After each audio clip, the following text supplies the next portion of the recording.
اعوذ باللہ من الشیطان الرجیم بسم اللہ الرحمن الرحیم نحمده ونصلی ونسلم علی رسولہ النبی الکریم اما بعد السلام علیکم ورحمۃ اللہ وبرکاتہ۔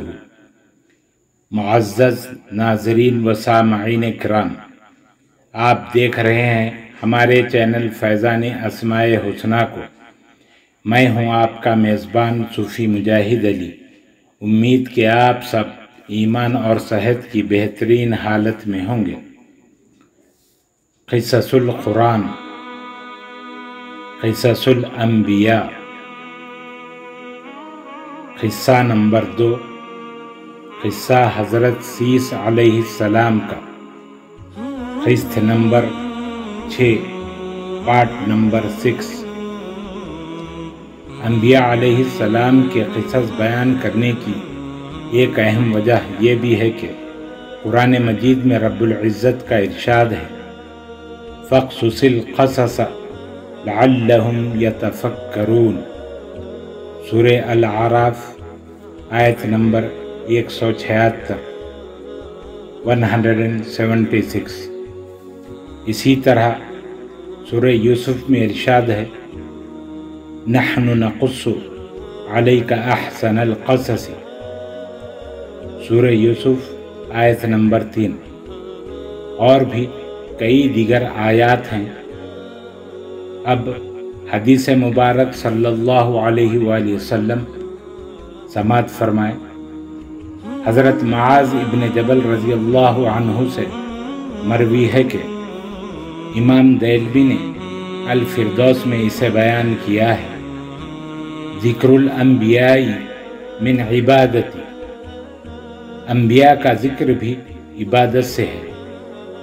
قرآن مجید اور احادیث مبارکہ کی روشنی میں ہمیں یہ پتہ چلا کہ انبیاء علیہ السلام کا ذکر کرنا سنت اللہ بھی ہے اور سنت رسول اللہ بھی ہے۔ سورہ غافر کی آیت سے معلوم ہوا کہ اللہ تعالیٰ نے قرآن مجید میں سارے انبیاء و رسول کے قصے بیان نہیں کیے۔ قرآن مجید میں صرف 25 انبیاء و رسول کا ذکر آیا ہے۔ کچھ انبیاء کا ذکر احادیث شریفہ سے ہمیں پتہ چلا ہے، جیسے حضرت سیس علیہ السلام کا ذکر قرآن مجید میں موجود نہیں ہے۔ آپ کے سامنے یہ قصص بیان کرنے کا یہی اہم مقصد ہے، اور اس سے اللہ و رسول کی سنت بھی ادا ہو رہی ہے اور عبادت بھی۔ اللہ تعالیٰ اسے اپنی بارگاہ میں قبول فرمائے، آمین یا رب العالمین۔ تو خلاصہ کلام یہ ہوا کہ ذکر الانبیاء من العبادہ، ذکر انبیاء عبادت کی ایک قسم ہے۔ معزز ناظرین و سامعین اکرام، آج ہم قصص القرآن، قصص الانبیاء کے قصہ نمبر 2، حضرت سیس علیہ السلام کے مختصر واقعات و حالات سے اپنی گفتگو کا آغاز کر رہے ہیں۔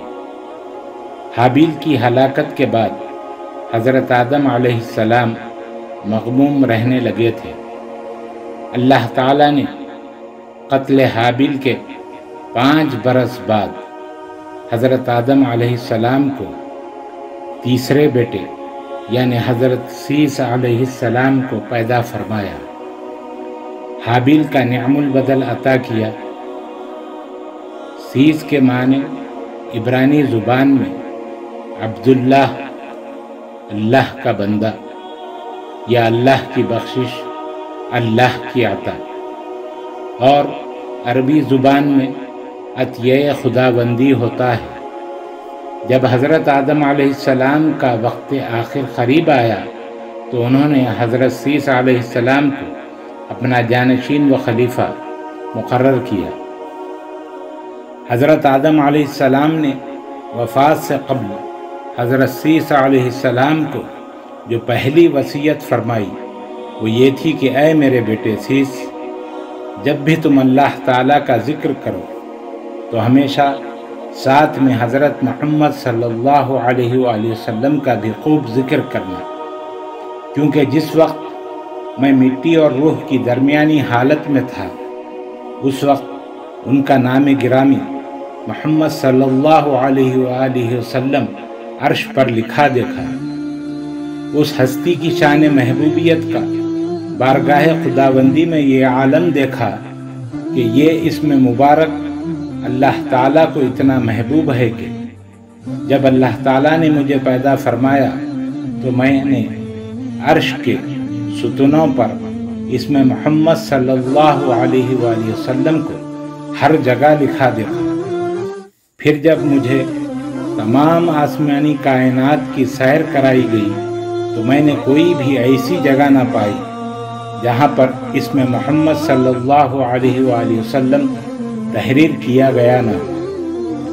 اللہ رب العزت کو یہ نام اتنا محبوب ہے کہ ہر شے انہی کی ملکیت ہے، اور جب مجھے جنت میں سکونت بخشی گئی تو میں نے جنت کا کوئی محل، کوئی دریچہ ایسا نہ دیکھا جس کے اوپر محمد صلی اللہ علیہ وآلہ وسلم نے لکھا ہو۔ ایسا لگتا ہے جیسے جنت اور جنت کے ہر ستون، ہر درخت، ہر شے پر اسم محمد صلی اللہ علیہ وآلہ وسلم لکھا دیکھا۔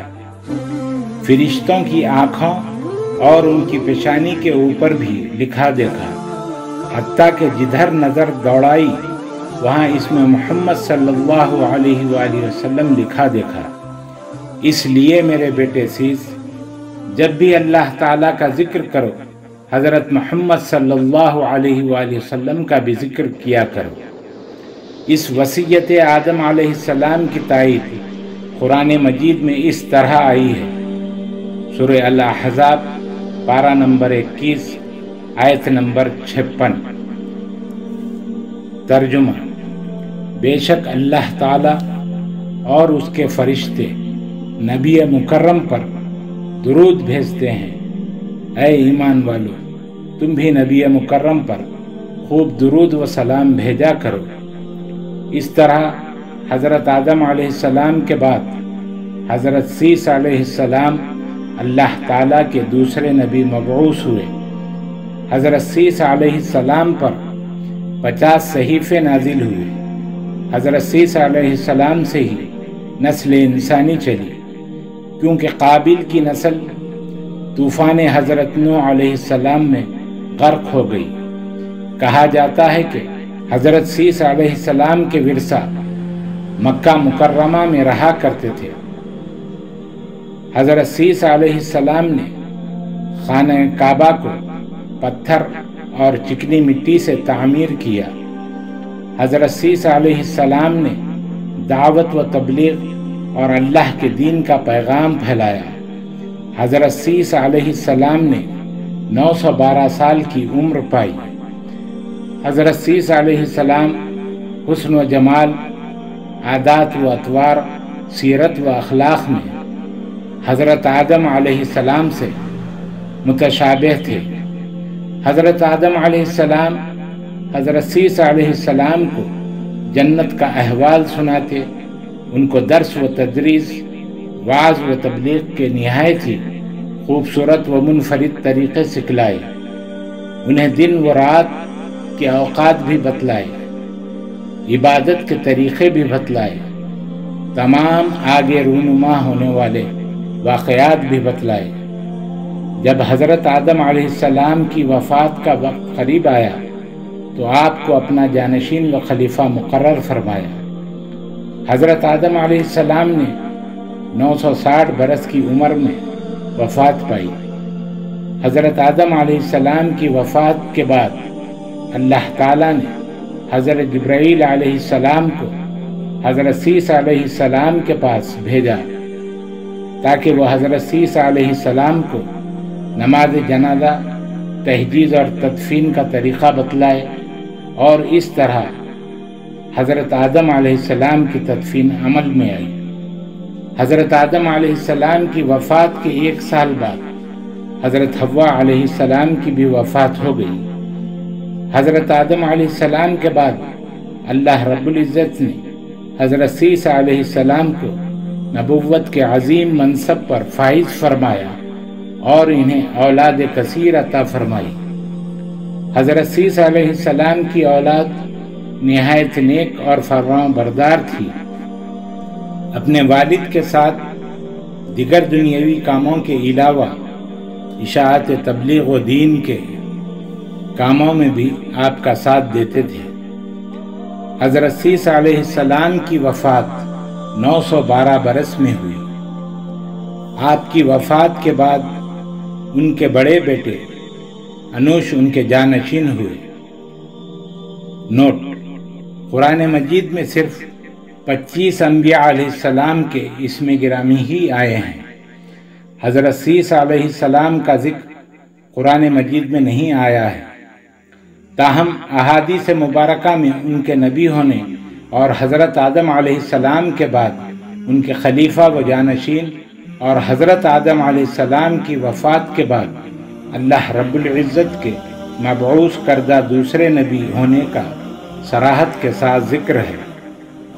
حضرت عیسیٰ علیہ السلام کے مزار مبارک اور ان سے منسوب 3 مختلف مقامات غزہ، شام کا علاقہ، عراق کے شہر موصل اور ہندوستان کے شہر ایودھیا میں ہیں، اور ایک خیال یہ بھی ہے کہ لبنان کے ایک گاؤں شیش نبی میں ہے، اور حضرت عیسیٰ علیہ السلام کے نام سے ایک مسجد بھی قائم ہے، اور بعض روایتوں کے مطابق آپ کی وفات مکہ مکرمہ میں ہی ہوئی اور وہیں آپ کی تدفین ہوئی۔